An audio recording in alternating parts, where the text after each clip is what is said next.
Assalamu alaikum everyone. My name is Taiba Saeed. Today I am going to discuss a very interesting topic, that is immunity. Definition of immunity: the body's ability to avoid infection and disease, often through specialized blood cells or antibodies produced in response to natural exposure or inoculation. The term inoculation refers to an act of vaccination or immunization where a vaccine or antigen is introduced into the body to stimulate the immune system. किसी भी infection या disease से बचने के लिए body की जो power होती है उसे इम्यूनिटी कहते हैं। जब हम किसी इन्फेक्शन लाइक वायरस या बैक्टीरिया से एक्सपोज होते हैं तो antibodies and specialized blood cell बनते हैं। ये नेचुरल एक्सपोजर जैसे कि किसी इन्फेक्शन से रिकवर होना या वैक्सीनेशन से भी हो सकता है। सिंपल वर्ड्स में इम्यूनिटी का मतलब है बॉडी का डिफेंस सिस्टम जो हमें बीमारियों से बचाता है। स्पेसिफिक डिफेंसेस और specific immunity, it is also known as third line of a defence.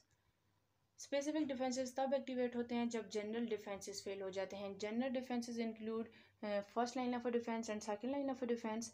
Second act as a physical barrier and first line of a defence जो कि जर्म्स को अंदर जाने से रोकती है। And second line of a defence include inflammatory response.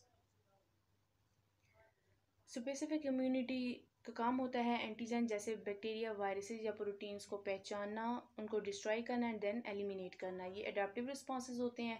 टेलेड यानी हर antigen के लिए स्पेसिफिक एंटीबॉडी होती है और ये याद रखती है कि कौन से एंटीजन के साथ कौन सी एंटीबॉडी अटैच होनी है ताकि जब सेम इन्फेक्शन दोबारा हो तो वो तेज़ी से रिएक्ट कर सकें।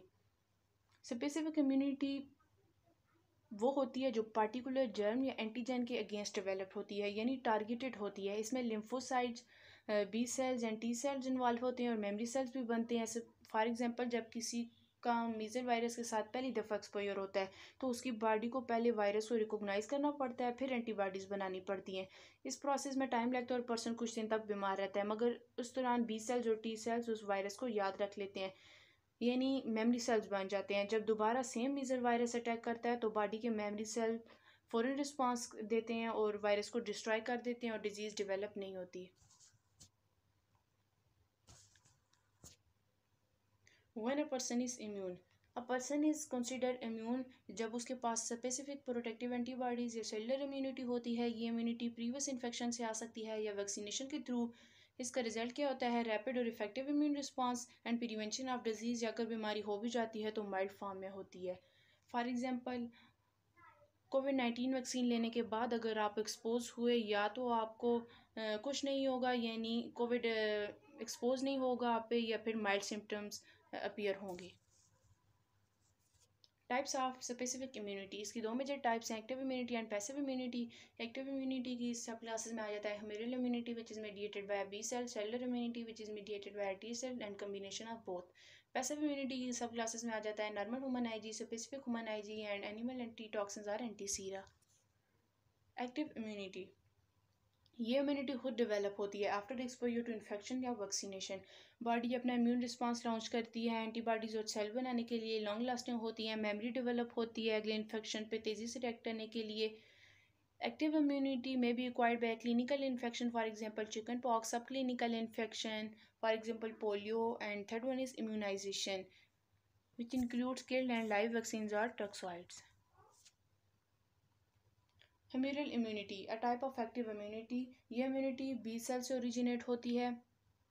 जब एंटीजन और एनिमी बॉडी में आता है, बी सेल एंटीबॉडीज़ बनाती है। ये एंटीबॉडीज़ एंटीजन के स्पेसिफिक पार्ट के साथ बाइंड करती हैं और उन्हें न्यूट्रलाइज कर देती हैं।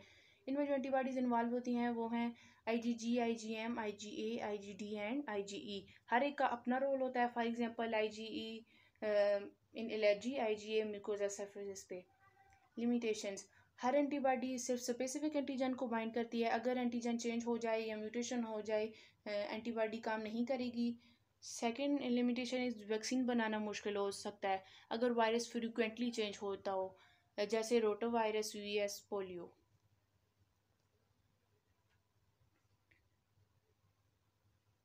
ह्यूमरल इम्यूनिटी काम कैसे करती है? एंटीजन बाइंड होता है बी सेल के रिसेप्टर के साथ, एक्टिवेशन और रेप्लिकेशन होती है, प्लाज्मा सेल्स बनते हैं जो कि एंटीबॉडीज़ रिलीज़ करते हैं।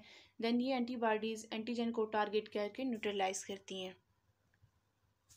Cellular immunity which is mediated by T cells, ये इम्यूनिटी टी सेल्स के ज़रिए होती है और डायरेक्टली सेल्स को टारगेट करती है, ना कि एंटीबॉडीज़ बनाकर। टी सेल्स एंटीबॉडीज़ से काम नहीं लेते, ये एंटीजन को रिकॉग्नाइज करते हैं। ये बी सेल्स को हेल्प करते हैं और मैक्रोफेजेस को एक्टिवेट करते हैं। Cellular immunity is powerful against tuberculosis, leprosy, candida, and foreign material. Tuberculosis is a bacterial infection caused by a Mycobacterium tuberculosis. It primarily affects lungs.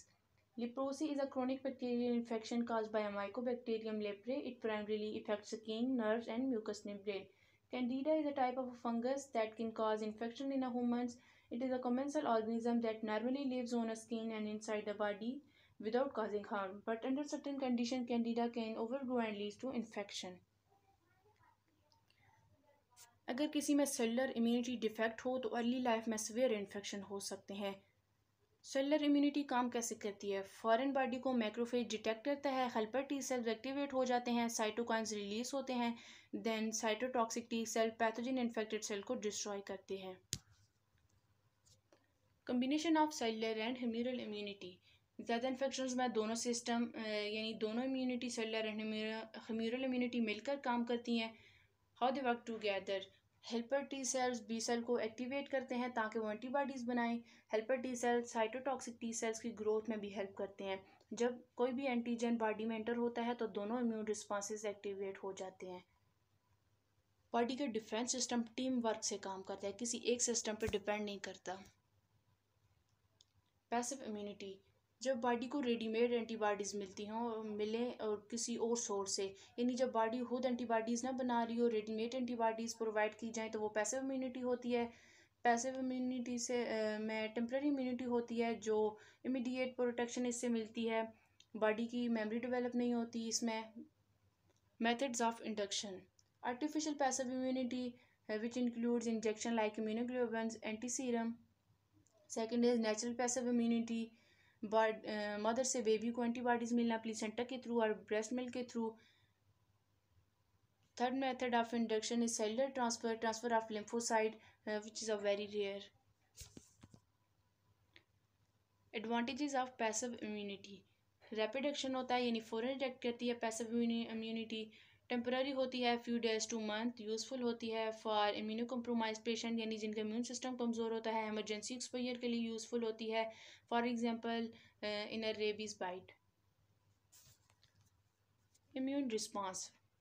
Body का defence mechanism होता है जो एंटीजेंस के खिलाफ act करता है।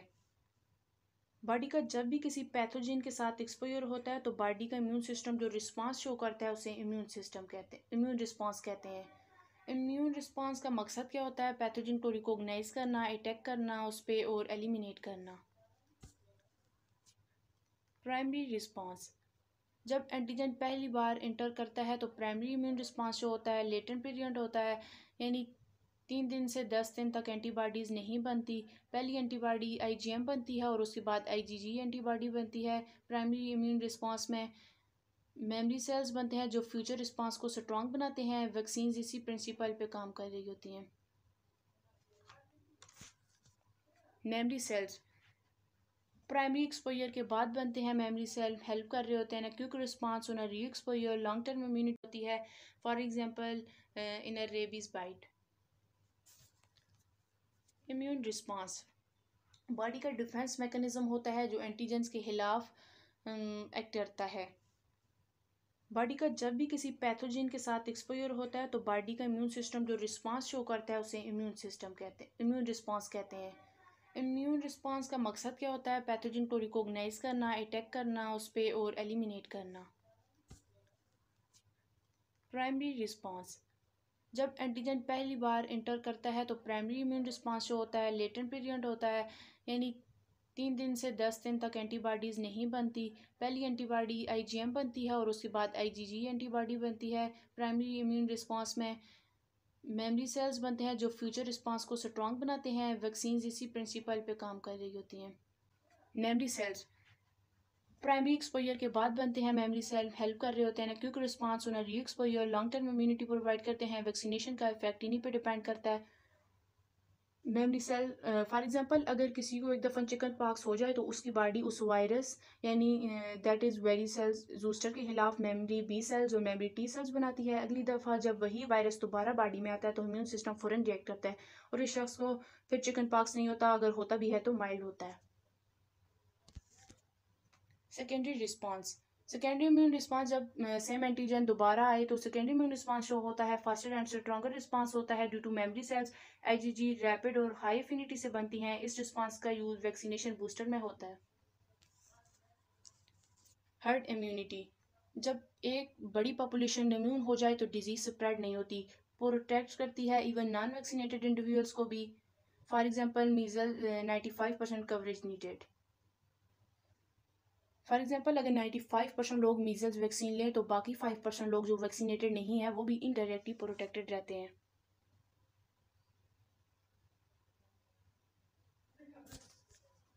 Conditions for herd immunity, disease का human to human transmission होना चाहिए, लॉन्ग टर्म इम्यूनिटी होनी चाहिए, हाई परसेंट पॉपुलेशन को इम्यून होना ज़रूरी है, थ्रेशोल्ड डिजीज स्पेसिफिक होता है।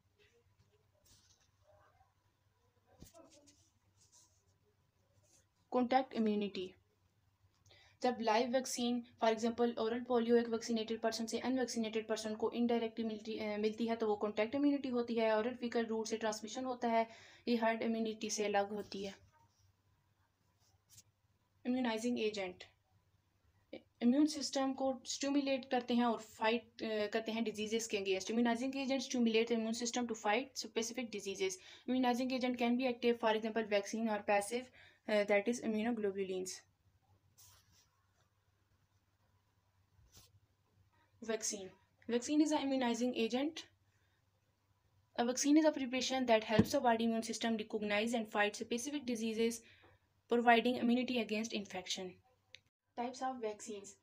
First one is live attenuated vaccine.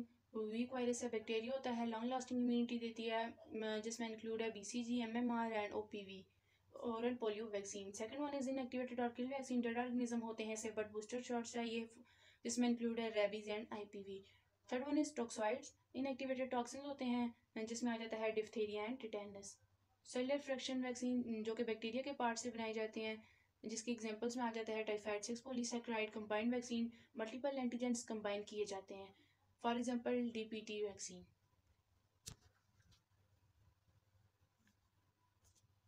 Introduction to immunoglobulins. Immunoglobulins antibodies वो प्रोटीन होती हैं जो इम्यून सिस्टम बनाती हैं या इन्फेक्शन या किसी फॉरेजन सब्सटेंस के रिस्पांस में। इसकी 5 मेजर टाइप्स हैं: IgG, IgA, IgM, IgD and IgE. Functions of immunoglobulin. IgG सबसे ज़्यादा कॉमन एंटीबॉडी है जो कि 75% प्रेजेंट होती है। ये लॉन्ग टर्म इम्यूनिटी देती है। अगर आईजीजी प्रेजेंट हो तो इसका मतलब है कि पेशेंट ने पहले इन्फेक्शन फेस किया है या वैक्सीनेटेड है। आईजीएम सबसे पहले अपीयर होती है जब भी किसी इन्फेक्शन के साथ या किसी पैथोजन के साथ एक्सपोजर होता है। रिसेंट या एक्टिव इन्फेक्शन को इंडिकेट करती है। टोटल सीरम एंटीबॉडीज़ का 10% होता है।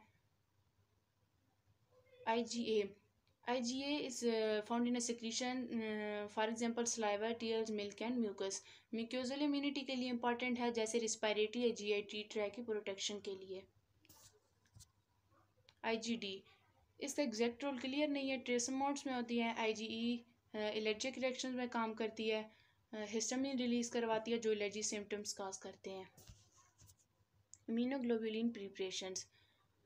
Normal human immunoglobulin general immunity के लिए यूज़ होती हैं, इम्यूनो डेफिशिएंट पेशेंट को दिए जाती हैं for antibody replacement. Second one is specific और हाइपर इम्यून इम्यूनोग्लोबुलिन उन इंडिविजुअल से लिए जाते हैं जिनके ब्लड में किसी स्पेसिफिक डिजीज़ की एंटीबॉडी हाई लेवल में होती है एंड पोस्ट एक्सपोजर प्रोटेक्शन के लिए यूज़ होती है, फॉर एग्जांपल रेबीज और हेपेटाइटिस बी के लिए। एडवर्स रिएक्शन टू इम्यूनोग्लोबुलिन यानी साइड इफ़ेक्ट्स। लोकल रिएक्शन जिसमें इंक्लूड है swelling, redness, pain at injection site. Systemic reaction में आ जाता है fever and malaise. Malaise is a weakness और टायर्डनेस। रेयर केसेस में एनाफिलेक्टिक शॉक हो सकता है, specially in IgA deficient people में। प्रिवेंशन कैसे कर सकते हैं इसकी? पहले से एंटीहिस्टामिन या कॉर्टिकोस्टेरॉइड देकर रिएक्शन प्रिवेंट किया जा सकता है। वैक्सीन वीएल मॉनिटर, वैक्सीन ने कितना हीट एक्सपोजर फेस किया है ये देखता है। मैकेनिज्म इसका क्या है? वीवीएम का इनर स्क्वायर टाइम और हीट से डार्क हो जाता है। Stage 1 and stage 2 vaccine use कर सकते हैं, स्टेज 3 एंड स्टेज 4 यूज़ नहीं कर सकते। वीवीएम हमेशा वैक्सीन वीएल पे अवेलेबल होता है। देन नेक्स्ट आ जाता है cold chain.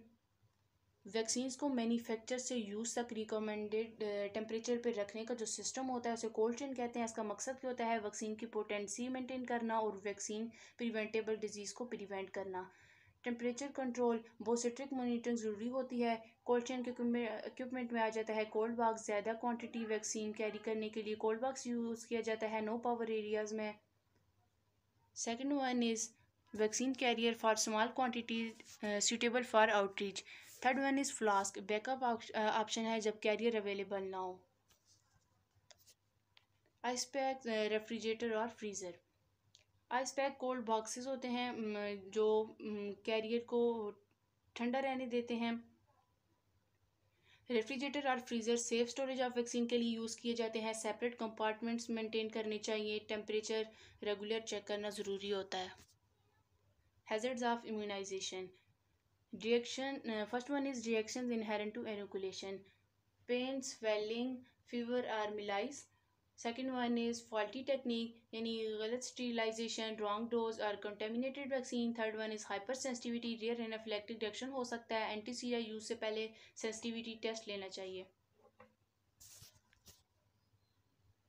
Provocative reactions, vaccine latent disease को ट्रिगर कर देती है. For example polio after DPT.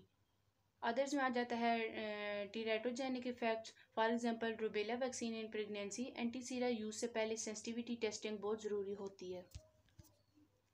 Thank you. If you have any question then you can ask in comment box.